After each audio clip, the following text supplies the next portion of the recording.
यदि नाम, इज्जत और पैसा चाहते हो तो इसके लिए आपको नींद की कटौती करनी पड़ेगी।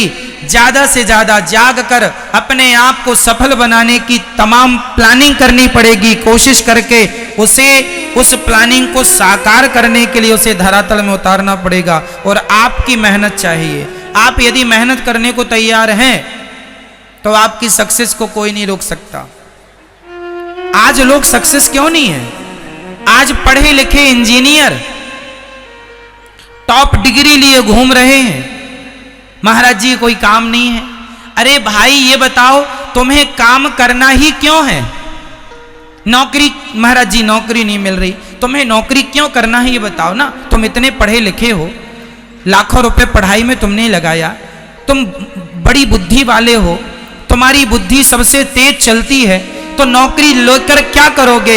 अरे नौकरी लेने वाले नहीं, अब तो नौकरी देने वाला बनना है। सबको नौकरियां दीजिए। सक्सेस कैसे मिलेगी आपको? उसके लिए आपको अपने दिमाग की भी एक्सरसाइज करनी पड़ेगी, ये लगाना पड़ेगा।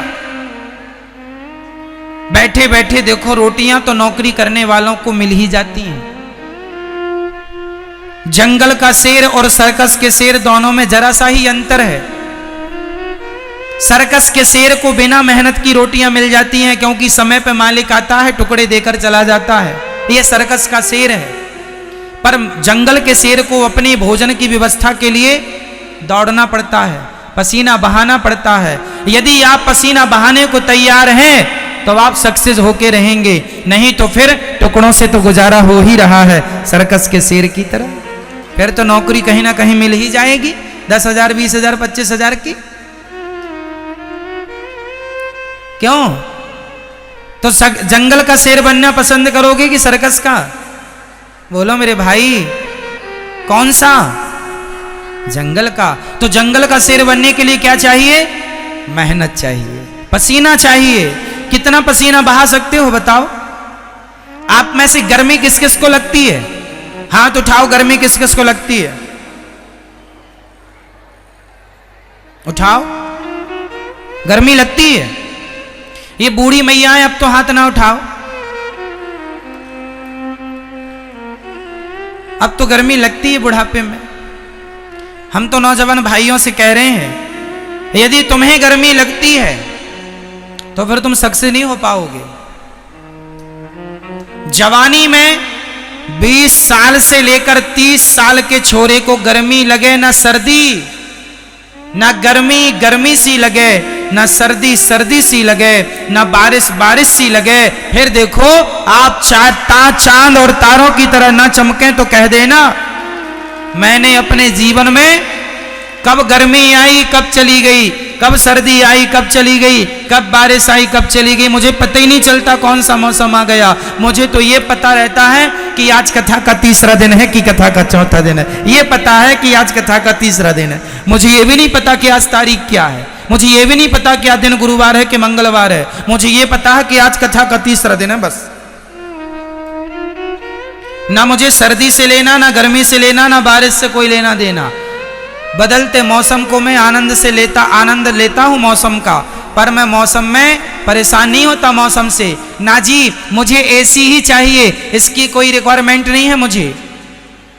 ये एसी तो आज लगने लग गई। हमने तो अपनी सारी जिंदगी काम करते हुए पेड़ की छांव को एसी मान के काम करके और जीवन आगे बढ़ाया है। हमने ज्यादा सुखमय जीवन नहीं जिया, अपने जीवन में ज्यादा सुख को प्रवेश नहीं किया। ज्यादा सुख से ना व्यक्ति सुख का आदी हो जाता है और उससे वो कमजोर हो जाता है। इसलिए गर्मी में तपो, सर्दी भी सहो और बारिश का भी आनंद लो और काम किसी भी हाल में ना रुके। मुझे याद है एक बार हम कथा सुना रहे थे, कहां पर? इंदौर और देवास के बीच में क्षिप्रा नदी के किनारे एक गांव है, नाम भी उसका क्षिप्रा ही है। वहां एक हमारे भैया जी हैं दिलीप अग्रवाल जी, उन्होंने कथा कराई। तारीख थी 25 दिसंबर से कथा शुरू थी। कथा के चौथे दिन या पांचवें दिन या छठवें दिन याद नहीं है, वो बहुत पुरानी बात हो गई। क्या हुआ, वो कथा साधना चैनल पर थी। ये बात बहुत साल पुरानी है। कथा थी और पानी भयंकर बरस रहा था। जहां लोगों को बैठना था वहां 1-1 फीट पानी भर गया। और कथा का समय हो गया, 3 बज गए, जो भी कथा का समय था कथा। तब आपको, मुझे याद है, छाता लगा के हमने कथा की थी और लोगों ने उस पानी 1-1 फीट पानी में श्रोतागण खड़े होके कथा सुने थे। वो दिन मुझे याद है। पानी बरसे तो बरसे, हमारे काम को थोड़ी रोक सकता है पानी। कई लोग जरा सी रिमझिम हुई, महाराज पानी बरस रहा, कल आ जाएं, आज नहीं। अरे जानते हो 12 घंटे की कीमत क्या होती है? हमने कभी काम को कल पर नहीं टाला। हमने कभी काम को कल पर कि चलो जी आज पानी बरस रहा है, कैसे होगा। हमारे साथ के लोग डैमेज हो गए। डैमेज मतलब घबरा, पानी बरस रहा महाराज कैसे काम करें। अरे तुम ना करो, चूल्हे में जाओ, हम करेंगे काम, हम करेंगे। कई लोगों को ना पूरी सुविधा मिले तो ही काम करते हैं। उनकी सुविधा में जरा सा ऊंच नीच हो जाए, अरे महाराज हमें तो पूरी व्यवस्था। हम तो लोगों के यहाँ जब कथा सुनाने जाते थे ऐसी ऐसी व्यवस्थाएं मिलती थी। कई बार तो हमें लोटा लेके शौच करने के लिए बाहर जाना पड़ता था। नहाने वहीं कथा होने वाली थी, वहीं नल लगा था, वहीं नहाना पड़ता, नहा के फिर जाओ, क्योंकि कोई अटैच व्यवस्था नहीं थी। गांव-गांव में कथा सुनाने जाते थे, बिजली की व्यवस्था नहीं थी। गर्मी भयंकर, 9 तपा में एक बार हमें याद है कि 9 तपा चल रहे थे और एक जगह हम कथा में गए। उन्होंने कहा महाराज जी आपको कथा सुनाने आना है। हम उनका आग्रह टाल ना पाए, कथा सुनाने उनके गांव में गए। उनके गांव में कोई बिजली नहीं और उन्होंने रुकने की व्यवस्था हमारी कहाँ की। वो मंदिर में, मंदिर होता है ना, मंदिर के ऊपर जो ऊपर गुम्मज होती है, तो उनने छत बना रखा था, तो नीचे तो भगवान थे, ऊपर जरा सी गुम्मज निकली थी, मतलब पूरा खड़ा नहीं हो सकता आदमी। वो जरा सी जगह थी, वहां हम लोगों को 5 लोगों को रुकाया एक जगह। वहां मतलब हम पूरे खड़े भी नहीं हो पाते थे, खड़े होए तो वो गुम्मज लगे। वहां रुकने की व्यवस्था की यजमान जी ने, और उस हाल में भी हमने वहां रुककर कभी किसी से कोई शिकायत नहीं की। हम तो ये कह रहे हैं कि हमारे जीवन में भी उतार चढ़ाव के दिन बहुत आए हैं। हमने भी हर परिस्थितियों का सामना किया है। हम ये नहीं कि व्यवस्था ऐसी मिलेंगी तो ही काम करेंगे, ना जी, हम तो काम करेंगे, व्यवस्था मिले ना मिले। हम व्यवस्था के पीछे काम नहीं रोकते। कई लोग व्यवस्था ना मिले तो काम रोक देते, नहीं जी, काम होगा, व्यवस्थाएं रहें ना रहें, हर स्थिति में हमने काम को महत्व दिया। हमने कभी आराम को महत्व नहीं दिया, हम पूरा दिन काम करते थे। आपको याद होगा पहले हम कथा सुनाने जाते थे तो कथा हम सुनाने 12 बजे बैठ जाते थे। हमें याद है, आज भी वो श्रोता हैं, आज भी वो चीजें हैं, बहुत ज्यादा पुरानी बातें नहीं हैं ये। 12 बजे हम कथा सुनाने बैठते थे और शाम के 7 साढ़े 7 बज जाते थे कथा सुनाते सुनाते। एक आसन पर 12 से 7 बजे तक कथा सुनाई। मुझे अच्छे से याद है, श्रोता भी थे और लोग सुनते थे। 7 घंटे एक आसन पे हमने कथा सुनाई। अब तो 3.5 घंटे सुनाते हैं आप, लेकिन हमने 7 घंटे, 7.5 घंटे सुनाते थे। आज भी वो श्रोता हैं और सुनते थे लोग। तो जीवन में जबकि हमें 3 घंटे कथा सुनाने, अब यजमान को हम चाहे 10 घंटे सुनाए, चाहे 3 घंटे सुनाए, वो पैसा तो उतना ही देता, क्यों? लेकिन हमने हमारी श्रद्धा से सुनाई कि भाई हम आपको सुनाएंगे, हम आलस नहीं करेंगे, हम काम चोरी नहीं करेंगे कि आपने हमें 3 घंटे के लिए बुलाया है तो हम 3 घंटे ही काम करें। ना जी, हम अपनी ओर से आपको बेहतर देने की कोशिश करेंगे। हमने कभी काम चोरी नहीं की, हमने कभी काम चोरी नहीं की। जो किया है परफेक्ट किया है। और आपको यही समझाते हैं, सिखाते हैं, व्यवस्थाओं के चक्कर में काम ना बिगाड़ा करो। व्यवस्थाएं मिले ना मिले, काम होना चाहिए। क्यों जी, सही है? बताइए, काम जरूरी है। अब देखो, मैं आपके घर 7 दिन के लिए गया और जरा व्यवस्थाएं कम ज्यादा हैं, चलेगा? भाई व्यवस्थाओं का क्या है, 7 दिन की ही तो बात है। काम करना है, हम काम करने गए हैं, हम व्यवस्थाएं लेने नहीं गए। इसलिए आप अपने जीवन में ये कसम खाओ, संकल्प लो कि काम को महत्व देंगे। काम को, मैंने भूखे प्यासे काम किया है, बुखार में काम किया है, बीमारी थी तो काम किया है। हमने हर क्या आपको क्या लगता है हमारे जीवन में संकट नहीं आए? संकट तो जितने आपके जीवन में आते हैं उतने ही ये दास के जीवन में आए, पर हमने अपने संकटों को हंस कर के टाल दिया है, हंसते हुए टालते चले गए। हमने संकटों को जीवन में हावी नहीं होने दिया। कई लोगों को जरा सी बुखार, महाराज जी आज नहीं हो पाएगा काम, बुखार है, बुखार। अरे तुम काम नहीं करोगे, बुखार है? हमें तो भयंकर बुखार थी, हमने काम किया, 3.5 घंटे 4 घंटे कथाएं सुनाई, काम बराबर किया। तो जीवन में ये लिखा है, निद्रया ह्रियते नक्तम व्यवाये न चवावयः दिवाचार थे हया राजन कुटुंब भरड़े नवा। हमारी पढ़ाई के समय जब हम पढ़ने वृंदावन आए तो हमारे पास कोई बहुत सारी व्यवस्थाएं नहीं थी, सुविधाएं नहीं थी। हमें पढ़ने के लिए 3 किलोमीटर पैदल जाना पड़ता था, 3 किलोमीटर पैदल, तब जाके विद्यालय मिलता था। सबके पास साइकिल थी, हमारे पास साइकिल नहीं थी। तब हम 2 दोस्तों ने मिलकर के 250-250 रुपये जोड़ करके और 500 रुपये की पुरानी साइकिल खरीदी और फिर पढ़ने जाते थे। साइकिल नहीं थी, गौशाला में जाके गोबर उठाते थे, खेत में जाके फसल काटते थे, आश्रमों में पोंछा लगाते थे, रोटी बनाते थे, 1 कुंटल आटे की रोटी बनाते थे। 1 कुंटल, जानते हैं? 1 कुंटल आटे की रोटी बनाते थे। जैसे पत्नी सबको परोस के फिर खाती है, ऐसे सब 100-200 लोगों को खिला के खाते थे और इसके साथ फिर पढ़ाई भी करते थे। ऐसी पढ़ाई, आपके जैसे आज के बच्चों को तो सब सुविधाएं हैं, कंप्यूटर भी है, सारी बुकें हैं। हमारे पास तो पुस्तकें, बुक खरीदने के भी पैसे नहीं होते थे, दूसरों की पुस्तकें मांग मांग के पढ़ते थे। भाई सब जरा दे दो, पढ़ के वापस कर देंगे। ऐसी स्थिति में पढ़ाई की है।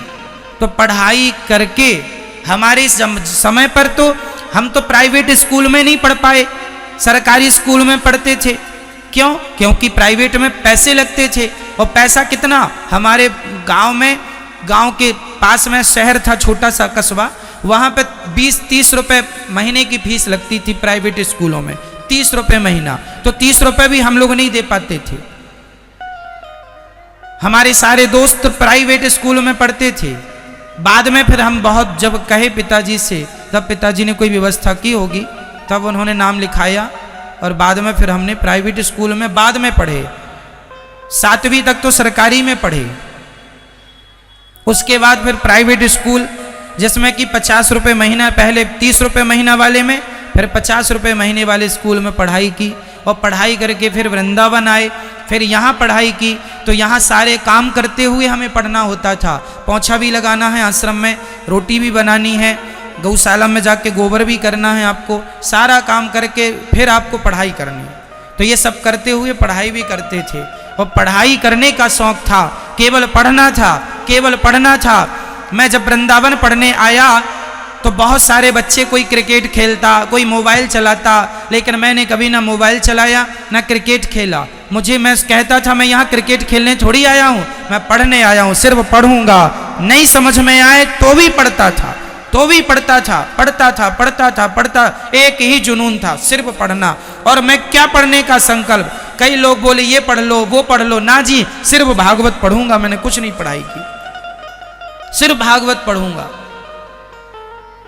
जीवन में आपको संकल्प लेना होगा, ये करना है मतलब करना। उसके लिए जितनी चुनौती आएंगी आपको सामना करना पड़ेगा। तब जब पसीना बहा लोगे, जितना ज्यादा पसीना बहाओगे, ईश्वर उतना सफल बनाएंगे आपको। बस पसीना बहाने को तैयार तो हो जाओ। मेहनत करके देखो सफलता। लोग कहते हैं महाराज जी हम सफल नहीं हो रहे हैं। अरे भाई, सफलता के लिए जितनी मेहनत चाहिए आप उतनी कर नहीं रहे। पास होने को 33 नंबर चाहिए और आप 20 नंबर लेके आए हैं, कैसे पास हो जाएंगे? पास होने को कम से कम 33 तो लाओ। डिवीजन बनाने हैं तो और ज्यादा लाओ, कम से कम 33 तो लाओ। उसी तरह जितनी मेहनत चाहिए आप उतनी नहीं कर रहे। जितनी चाहिए आप उतनी। हम लोगों ने ट्रेनों में यात्राएं की हैं, भरी भरी ट्रेनें चलती थी, रिजर्वेशन नहीं मिलता था, जाना था तो जर्नल डिब्बे में, अरे जर्नल तो छोड़ दो, जर्नल डिब्बे की टॉयलेट लेट बात में भी बैठ बैठ के घुस घुस के वहां यात्राएं की, क्योंकि वहां मंजिल तक पहुंचना है। अब पहुंचना है, अब कहे नहीं जी ट्रेन की टिकट नहीं मिल रही है, अब तो नहीं आ सकते। नहीं जी आएंगे, आप भरोसा रखना। जिसने बोला कि गुरुजी आपको इस तारीख को कथा में आना है, हाँ जी आपने विश्वास किया है, टिकट भले ना मिले, खड़े हो के यात्राएं की ट्रेनों में, रात रात की, पर यात्राएं की हैं और अपने लक्ष्य तक पहुंचे हैं। हमने सुविधाएं नहीं देखी कि जीवन में सुख क्या होता है। सुख को चक्कर में पड़ते तो जीवन में काम ना कर पाते। क्यों जी? सुख को देखते कि हमें एसी की टिकट मिले तभी हम यात्रा करेंगे, फ्लाइट की टिकट मिले तो ये, ना जी हम तो जर्नल में भी, और जर्नल के डिब्बे में अंदर जो टॉयलेट के डिब्बे होते हैं, भरी जब होती है ट्रेन तो आपने देखा वो सब पैक होते हैं, बस हम भी एक बार वहीं पैक थे और यात्राएं की हमने। तो जीवन में आपको मेहनत करनी पड़ेगी।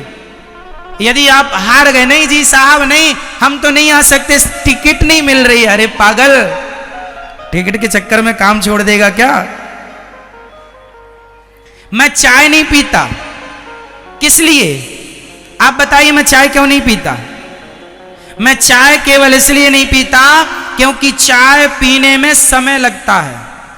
समय इतना है नहीं। एक तो हम किसी के घर गए, महाराज बैठो चाय, अब चाय बनाने में कम से कम 15 मिनट लगेगा, तो 15 मिनट बनाने का लो और पीने का 5 से 7 मिनट लो, तो कितना हो गया? 20-22 मिनट। अब 20-22 मिनट भाई मेरे पास था नहीं, मैं क्यों 20-22 मिनट बर्बाद करूं? 5 रुपए की चाय है और 20 मिनट का समय है। बताओ चाय कीमती है कि समय कीमती है? जोर से और जोर से, क्या?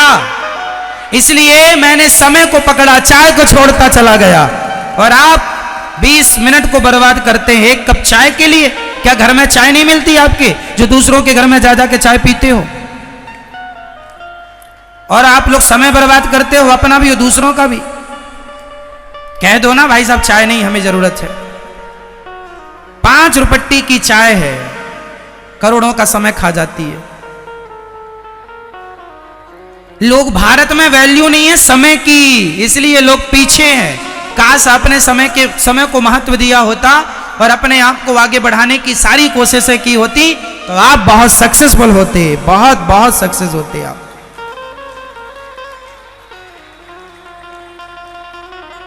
इसलिए मेरा अपना सोचने का नजरिया अलग है, मेरा अपना देखने का नजरिया अलग है। मैं समय के साथ समझौता नहीं करता। अर्थात मैं समय, यदि मैंने पानी मांगा किसी से और पानी लाने में उसने देर लगा दी तो मैं पानी का इंतजार नहीं करता। मैं सोचता हूं कि 1 मिनट यदि मैं खड़ा रहूंगा, 1 मिनट भी मेरे लिए बहुत कीमती है, इसलिए 1 मिनट भी मैं पानी के लिए वेस्ट नहीं करता। भाई मैं जाके बैठूंगा, पानी वहीं लेके आना, मैं वहीं बैठ के पीऊंगा, काम शुरू हो जाएगा उस 1 मिनट के अंदर। 1 मिनट की भी मैं कीमत जानता हूं और मैं अपने जीवन में 1-1 मिनट की वैल्यू जानकर उस 1 मिनट को बचाता हूं। 1 मिनट क्या होता है आप हमसे पूछ सकते हैं। 1 मिनट की कीमत क्या होती है वो कीमत भी हम आपको बता सकते हैं।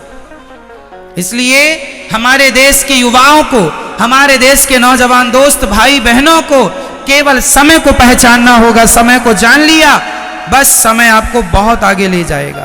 पुरुष बली नहीं होत है, समय होत बलवान। भीलन गोपी लूट लई, वही अर्जुन वही वाण। क्या बलवान है? जोर से, समय। महाभारत देखा होगा अभी लॉकडाउन में, जैसी चालू होता था महाभारत, उसमें गोल सर्कल घूमता था और वो कहता था मैं समय हूं। याद है? मैं समय हूं। समय का पहिया चलता है और यही समय का पहिया सबको निगलता जाता है, यही समय का पहिया सबको पीसता जाता है। सब इसी समय के पहिए से पिसते चले जाते हैं। ये समय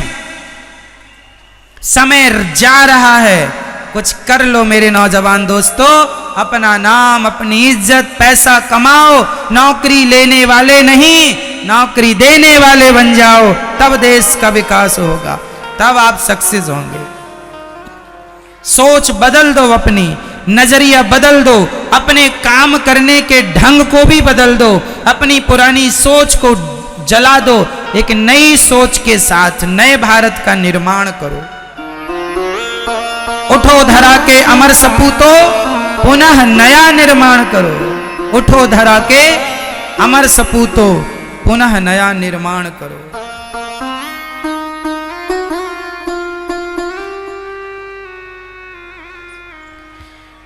अकबर और महाराणा प्रताप की लड़ाई हुई हल्दी घाटी में।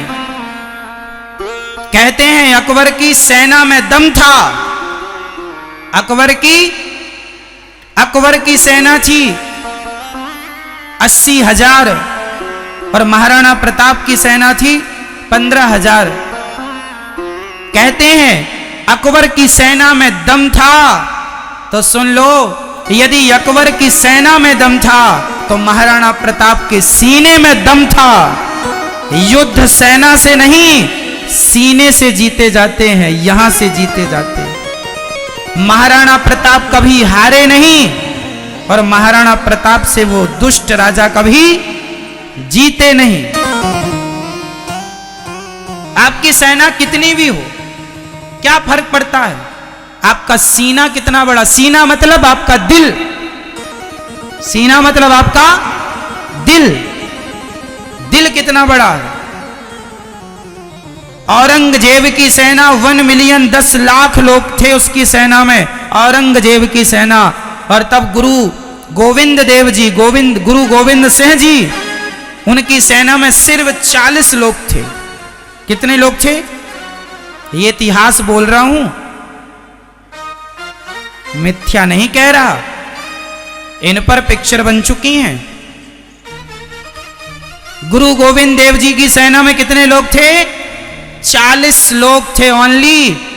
और औरंगजेब की सेना थी 10 लाख लोग थे। 10 लाख लोगों से 40 लोगों को लड़ना था। धन्य है गुरु गोविंद देव जी, जिन्होंने अपनी सेना को इतना हौसला दिया, इतना मनोबल मजबूत किया। तुम्हारे सीने में दम है, भारतीय हो, मरना है इस मिट्टी के लिए, जीना है इस मिट्टी के लिए। आओ, भाग के क्या मरना, लड़के मरते हैं।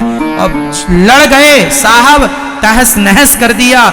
40 लोगों ने 10 लाख लोगों की बटालियन को वहां से युद्ध में छिन्न भिन्न करके, और अंत में भागना पड़ा उन लोगों को और विजय हुई इनकी।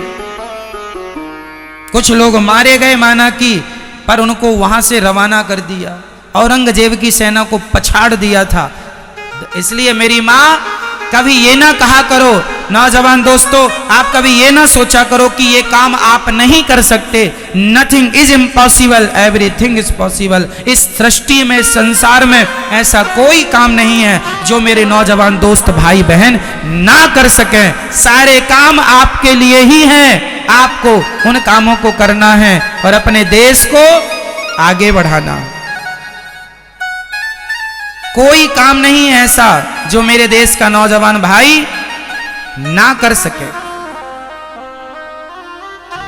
सब कर सकते हो आप लोग। कल्पना चावला अंतरिक्ष में पांव रख सकती है, अर्थात अंतरिक्ष में पहुंच जाती है, तो आप क्यों नहीं कर सकते? सब कर सकते हैं। करने का क्या होना चाहिए? बोल के बताओ, क्या? जुनून। क्या होना चाहिए? जुनून होना चाहिए। कर गुजरने का करेंगे, हम जिएंगे और मरेंगे ऐ वतन। तेरे लिए दिल दिया है, जान भी देंगे। ऐ वतन, आप में से कितने लोग भारत माता की सेवा करना चाहते हैं? हाथ उठा के बताओ। आप लोग भारत माता की सेवा करना चाहते हैं? यदि देश की सेवा करना चाहते हो सच्चे मन से, तो आप खूब पैसा कमाइए, और आप जब धन से बड़े बनेंगे, आपकी आर्थिक स्थिति अच्छी होगी, तो मेरा देश भी आर्थिक रूप से मजबूत हो जाएगा। आपकी सफलता में ही देश की सफलता है। हाँ या ना? हाँ या ना? भाई, आप पैसे वाले होंगे तब तो देश को आप टैक्स देंगे, और जब सरकार को टैक्स देंगे तो सरकार भी मजबूत होगी। तो सरकार को मजबूत होने के लिए देश के आम नागरिक को मजबूत होना चाहिए। और आम आदमी मजबूत किससे होगा? ये कौन बताएगा? आम आदमी मजबूत किससे होगा? जोर से मेरे भाई बोलो। मेहनत से। किससे? मेहनत से, लगन से, जुनून से। नौकरी लेना नहीं है, नौकरी लेना नहीं, नौकरी। जब आप मजबूत होंगे, देश का आम व्यक्ति मजबूत होगा, तब जाकर के मेरा देश मजबूत होगा। भारत माता की ये जय जयकार सदा मेरे देश की होती रहे। उसके लिए मेरा देश, मेरे देश की माँ, बहन, बेटी, भाई, सारे लोगों को स्ट्रांग होना पड़ेगा। आपसी लड़ाई झगड़े भूल जाओ, आपसे मतभेद मनभेद भूल जाओ, और आओ हम सब देश के लिए काम करते हैं। यदि हम आपस में लड़ बैठेंगे तो देश को कौन संभालेगा? कोई भी बाहर वाला अपने घर से हमें निकालेगा। दीवानों, जरा होश करो। मेरे देश प्रेमियों, आपस में प्रेम करो। देश प्रेमियों, आपस में क्या करना होगा? आपस की फूट खत्म करो, जातवाद खत्म करो, और हम ब्राह्मण, क्षत्रिय, वैश्य, शूद्र, पूरब से पश्चिम, उत्तर से दक्षिण, चाहे उत्तर प्रदेश हो, चाहे गुजरात हो, चाहे महाराष्ट्र हो, चाहे पंजाब हो, चाहे बिहार हो, चाहे मणिपुर हो, कोई भी राज्य प्रांत क्यों ना हो, हम पूरब से पश्चिम, उत्तर से दक्षिण तक एक ही हम होंगे, एक ही होने चाहिए। चाहे हमारा दक्षिण इलाका हो, चाहे पूर्वी हो, पश्चिम हो, चाहे उत्तरी हो, हम एक हैं। कोई जातवाद नहीं, कोई राज्यवाद नहीं। आज हमारे भारत के कुछ लोगों ने हमारे देश को राज्यों में बांट दिया। कोई कहता है कि महाराष्ट्र श्रेष्ठ है, कोई कहता है गुजरात श्रेष्ठ है, कोई कहता है पंजाब श्रेष्ठ है, कोई कहता है उत्तर प्रदेश श्रेष्ठ है, कोई कहता बिहार श्रेष्ठ है, कोई कहता राजस्थान श्रेष्ठ है। ना जी, ना बिहार, ना राजस्थान, ना कोई, मेरा भारत श्रेष्ठ है, मेरा भारत श्रेष्ठ है। अखंड भारत का सपना देखो, इसे टुकड़े टुकड़े करने की कोशिश ना करो। एक भारत, केवल भारत, केवल भारत।